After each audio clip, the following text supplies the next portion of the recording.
بچہ آنکھ کھولے تو گھر کے پاس مسجد وہ ہو جس میں سے چاروں خلفاء راشدین کے دن منائے جا رہے ہوں، بزرگوں کے عرس منائے جا رہے ہوں، غوث پاک کی 11ویں کے 11 تو 12ویں شریف کے 12، محرم شریف کے 10۔ ہمارے یہاں درود شریف کا ختم ہوتا تھا، کچھ امام صاحب کچھ واز فرماتے تھے، تو اس طرح یہ معلومات ملتی تھی۔ تو یہ بچپن سے جب سے آنکھ کھولی، بادامی مسجد ہماری میرے گھر سے نظر آتی تھی، وہاں الحمدللہ درود و سلام کی صدایں آتی رہتی تھی۔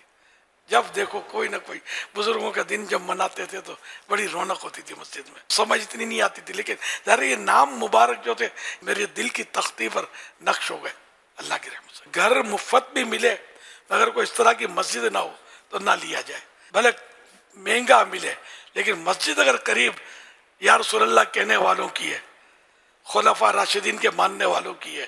صحابہ و اہل بیت کے ماننے والوں کی مسجد، جہاں اس طرح مانتے ہیں جس طرح میں نے بتایا آپ کو، ختم و درود ہوتا ہو یا نبی سلام علیکہ کی صدائیں بلند ہوتی ہوں، ایسی مسجد کے واسطے آپ گھر لوگے نا تو آپ کے اور آپ کی آل اولاد کے ایمان کی حفاظت کا سامان بغیر خرچے کے ہوتا رہے گا آپ کے۔ مسجد سے یہ پیاری پیاری